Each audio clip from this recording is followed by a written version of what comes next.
Okay, we'll go ahead and just get started here. So I'm going to be talking with you all today about cell therapy and SLE. I will be sort of caveat. I work with Fate Therapeutics, which is an iPSC-derived cell therapy group that's working on clinical trials in SLE and various other autoimmune diseases. So that's my sort of disclosure here, obviously. But we'll stick to the basics first with what causes lupus. So we know that lupus occurs as a result of a variety of things, and still not clear fully what is the key trigger.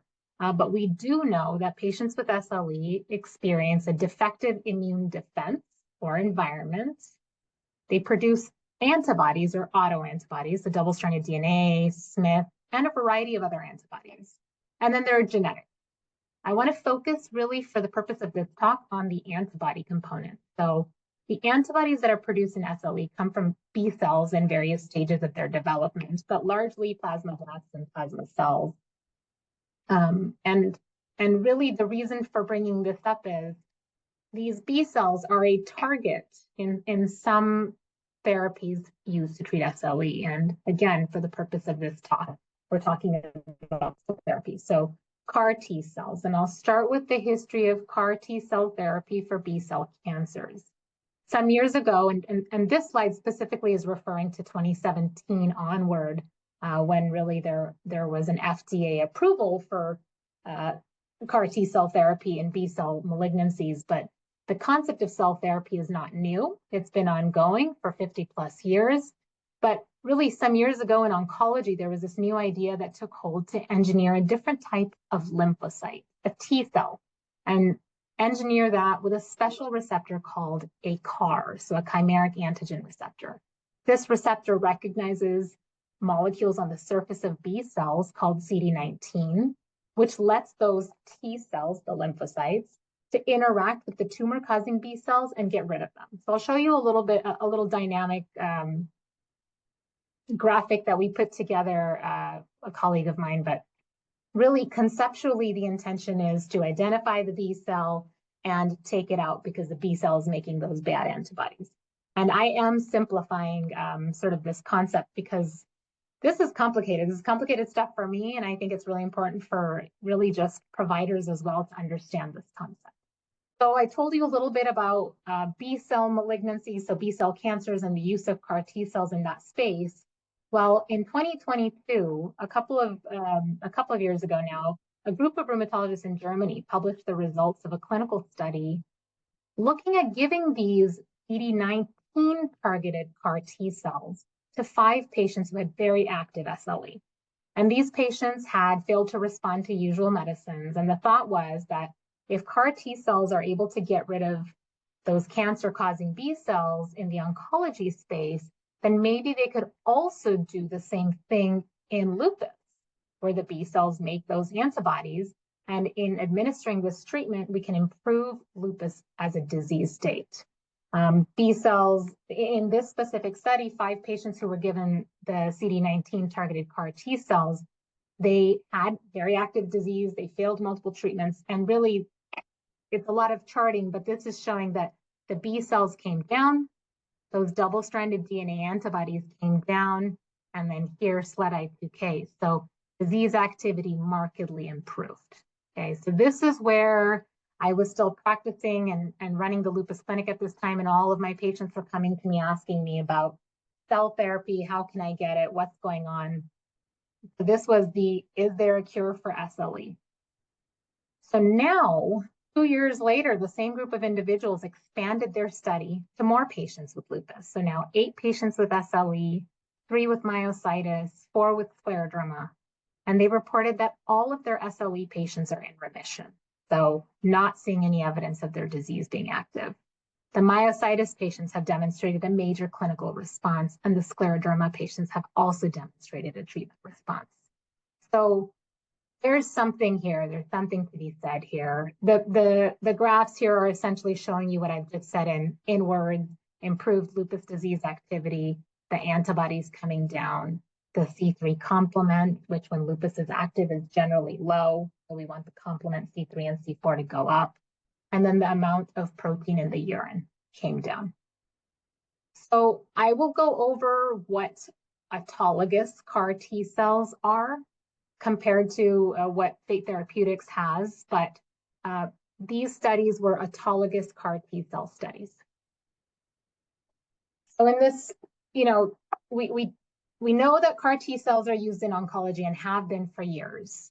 And we've seen that the safety side effects, because that's going to be the biggest concern for rheumatologists, for patients, for anyone who's even considering getting cell therapy for the treatment of their SLE. We know in oncology that there are some safety side effects that are unique to cell therapy. That includes neurologic side effects, inflammatory side effects, something called cytokine release syndrome. There has been discussion about something called GVHD, graft versus host disease. And then there's also the concern that in the oncology space, the cell therapy clinical trials, specifically in CAR T cells and otherwise, they require something called preconditioning therapy. So the treatment is preceded. So before you get the cell therapy dose, you need to get chemotherapy. And all lupus patients are very familiar with cyclophosphamide. One of those preconditioning therapies is cyclophosphamide. The other is typically fludarabine. So really, that's something that we see in the oncology space. That's routine, it's standard. There's another medication that's given as preconditioning called bendamustine. Now, how do we translate this over into autoimmune disease? Because lupus is not cancer, though many folks would say that it's similar in terms of how it's evolving and the pathophysiology that's taking place in terms of infiltrating the body and causing damage to the tissues and organs.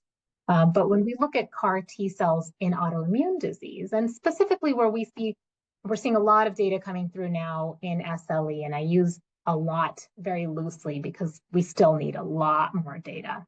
But side effects so far appear to have been less intense. So we're seeing less neurotoxicity, less inflammation by way of the cytokine release syndrome. And the chemotherapy requirements are really not yet clear. So already, as I mentioned, really, we're getting a lot of information about this, but there still is a very limited number of patients with autoimmune disease that have been treated worldwide. So what do? We know that autoimmune disease is different from cancer. We know this therapy works in cancer, but would the rules be different? Can we use less chemotherapy? Can we get away from it altogether? And so that's sort of, I think, the appropriate space in which we live in right now. We have a new therapy, CAR T cells. There are CAR NK cells as well. There's a variety of different approaches. Those targets are different. So I've only described to you so far a CD19 targeting CAR T cell therapy, which is very specific. That T cell targets CD19 on the surface of a B cell so that it can attack it. But there are other targets that these CAR T cells can also have. So we're still very early in this space, which leads me to the next slide on the stages of drug development. So cell therapy trials right now are really in the phase 1 phase. When a new potential medication is being developed, we start with testing in the lab and in animals to learn about safety in general. Phase 1 is mainly a safety study with different doses. And then the rest of the phases really look at various aspects of disease improvement or worsening and safety, obviously, throughout this whole phasing of the drug development process before the drug can actually be approved for use in the clinical trial. In the current cell therapy landscape, the studies are mainly phase 1, but really there is a large component of phase 2 because we're not just, as you saw from the 2 slides I showed you previously here, we're not just looking to see, you know, is this product safe? Okay, yes, we absolutely are. That's very important. We're not just looking to see, is this product lowering the B cells, but we're also looking to see if the disease aspects are getting better. So we're doing a combination of a couple of different parts where it's like a phase 1 with a phase 2. But it's really once you hit the, you know, those phase 3 bigger studies where we go on to the FDA application to put the drug on the market, we're not there yet. But this is sort of a big picture to understand where clinical trials exist right now, today, as we speak. So this is my sort of what is autologous CAR T cells? What do the current clinical trials, and again, this is a very generalized statement. Every clinical trial design will be different, but really big picture on what autologous CAR T cells are compared to what we call allogeneic. And even within allogeneic, there are different types. But autologous CAR T cell therapy, let's say that there's a clinical trial, a patient is coming in and considering enrollment into an auto CAR T versus other. In an auto CAR T clinical trial, step one, the patient gets screened. The second step is they give a blood sample, and the white blood cells specifically are collected through leukapheresis. The T cells are then isolated in step 3. In step 4, those T cells are then edited so that we put in that receptor I was talking about, put in that CAR that targets CD19 on the B cells. Step 5 is to increase the number of those fighter T cells that are going to attack the CD19 positive B cells. This process takes weeks.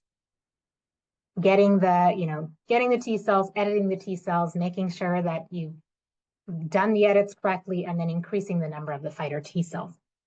And the final step is infusing the product. So the CAR T cell therapy is then infused into the patient after they've been treated with their 3 to 5 days of chemotherapy. So I'm not going over all of the allogeneic CAR T cell therapies, but I will just sort of generalize to specifically Fate's off-the-shelf CAR T cell clinical trial. This is a CD19 targeted CAR T cell therapy, and I will show you in the next slide sort of how it's made. But the big picture is, for a clinical trial, for all intents and purposes in terms of clinical trial, what the patient is experiencing.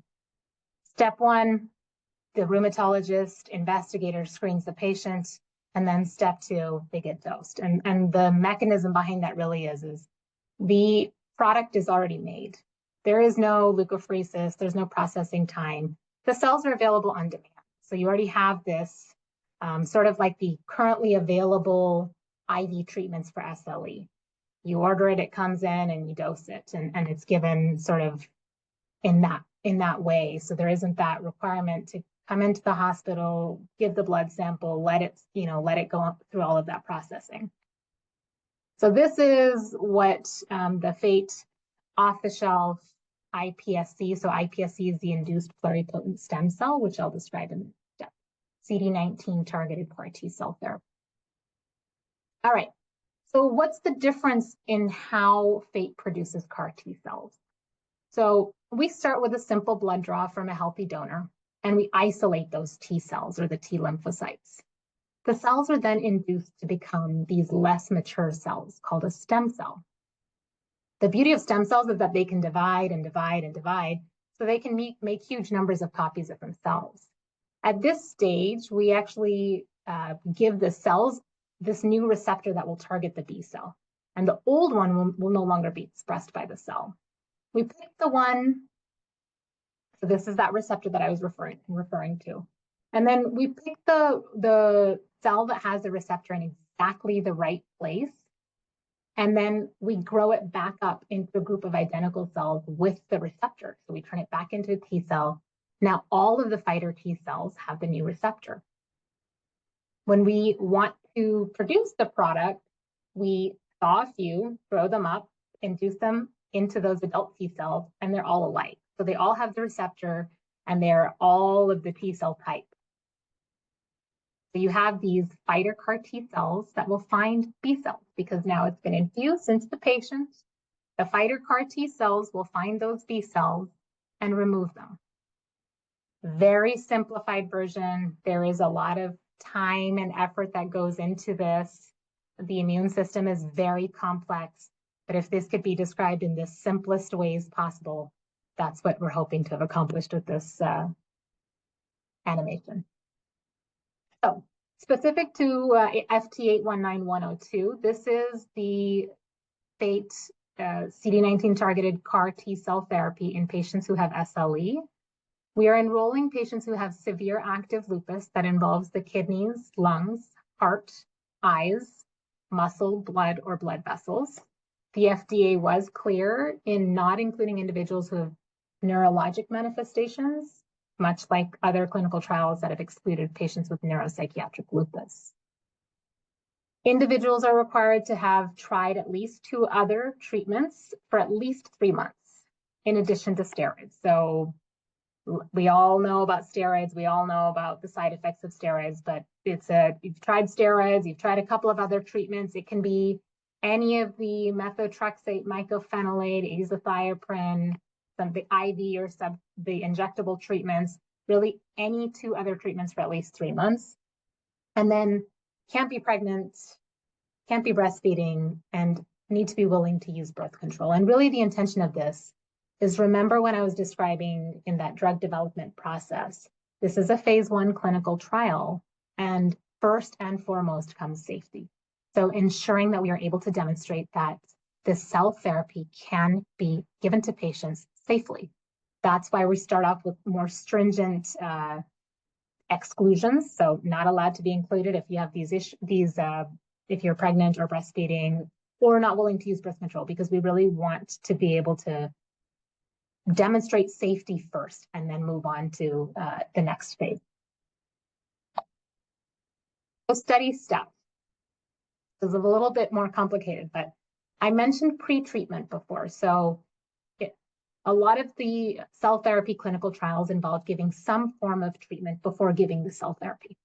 It may be cyclophosphamide, fludarabine, bendamustine, and that is one of the regimens in this study, where 3 days before getting cells, the patient will be given cyclophosphamide or a combination of cyclophosphamide with fludarabine or bendamustine. And the beauty of this is actually the decision on which regimen to get is going to be a decision made by the patient and their provider. The other option is none of these IV treatments, no chemotherapy, but if you are already on mycophenolate, then you can continue the mycophenolate and get no chemotherapy. So you would get, as long as your mycophenolate has been stable and you've been on it for the last 3 months. But if you've been on mycophenolate for the last 3 months, 6 months, 5 years, and you qualify for the study, then you could potentially continue just the mycophenolate. And then the next step would be to get the treatment, which is FT819. The treatment does require a hospitalization imposed by the FDA. Remember, safety first. And so this is really to ensure that that anyone who gets the treatment is being monitored for the first 3 days, and then you're discharged from the hospital. Follow-up for the first month, patients are seen weekly. And then after that, they're seen at month 2, month 3, and then every 3 months, just like you would be going in for a routine or ideally for a routine rheumatology visit. Addressing challenges or concerns. I think I explained sort of the summary on what autologous CAR T cells or auto CAR T cells are in comparison to what we have with Fate Therapeutics' iPSC-derived off-the-shelf cell therapy. But there are so many clinical trials that are out there looking at both different types of cell therapy that it's hard to find sites that are participating. And so really, from now taking a step back from being a practicing rheumatologist, conducting clinical trials and enrolling and looking for a sponsor that I can sign on with, now I'm on the other side and I am the sponsor, and really trying to find sites that are participating or willing to participate if they're not already a part of another cell therapy trial. So there's that. And then there's also hospitalization. So patients are required to be hospitalized. Generally, the other autologous CAR T cell programs require a longer hospitalization period, and that is largely because of that processing time that I described for you. Finally, and certainly not least, educating doctors and patients. So cell therapy is a very well-established concept and treatment modality in oncology, but it's not in rheumatology. So really educating doctors and patients and being able to explain the difference between different types of cell therapy, knowing what does what, that is certainly something that I can at least speak to from the standpoint of sort of being on the other side and realizing that this is a new space for rheumatology, and I am personally very excited to be a part of it. So this is sort of my quick summary slide on what is Fate doing differently in clinical studies. So I described how we have this concept of off-the-shelf cell therapy. So the cells are available. They're off-the-shelf ready. There's no waiting for them to be produced. Right now, they are in storage, they're frozen, they're ready to be thawed and administered. But even before that, when I described to you the auto CAR T approach, it is a patient comes in, their blood is taken out, their blood is processed, sampled, is processed and edited, and then the blood is put back into the patient. It's not going to look the same for every single patient, right? So on one hand, we consider the concept of, well, it's my own blood, and so that must be better for me. And truly, I can't say what the truth is and what isn't, but if you look at it from the concept of consistency in a clinical trial where we're able to reproduce the results, this is the same product going into every single patient every time. So sort of putting this therapy in a different box that's more like the IV treatments that you get, let's say, for example, once a month, right? But this is an IV treatment that is available, ready to give, and all of the cells have been tested and they are uniform. They are consistently demonstrating that receptor that's specifically targeting those B cells. And that is a difference between the autologous cells and these allogeneic cells that are taken from a healthy donor, right?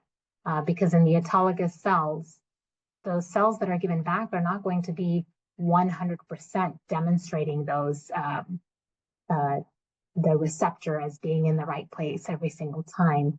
Whereas when you have a healthy donor cell, it's already been sort of quality controlled, processed, and taken extensive scrutiny in terms of we need to pick that right clone that has the right receptor in the right place more than 90% of the time. We really need to be able to have that and then be able to give that same product to tens of hundreds and potentially thousands of patients. So there's no leukapheresis, there's no waiting for the cells to be produced, and then there are no stopping of the medication weeks before entering into the study. So if you were on, let's say, mycophenolate, and you're not going into that mycophenolate arm of the study, you can stop it just shortly before. It's not a 6-month window or a 2-month window. It's a relatively short window period of where you need to stop your medication if in fact you need to, because if you are on mycophenolate, you would qualify for regimen B in this case.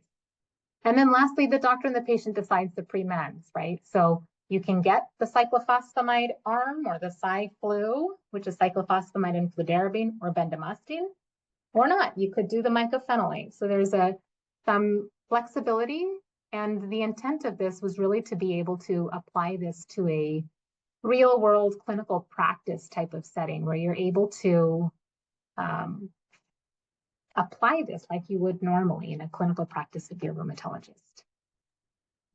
That's nice. All I've got for you all. Thank you so much, Dr. Sandhu. That was amazing, very detailed. Thank you for taking the time to explain that. We had somebody ask, where are you recruiting for these trials, and how does someone inquire about their eligibility? I'll just say on our end for Lupus LA, if you have any questions about trials, you can contact us at info@lupusla.org, and we can definitely help, connect you to the right place. But Dr. Sandhu, do you have any other feedback there? Yeah, I was actually going to say the same thing. I would definitely reach out to Lupus LA, but our trial is on clinicaltrials.gov. We are actively working on updating our website, the Fate Therapeutics website, so that we can include a sort of patient navigating page so that this information can be addressed, but we're not there yet. So I won't send you to our site just yet.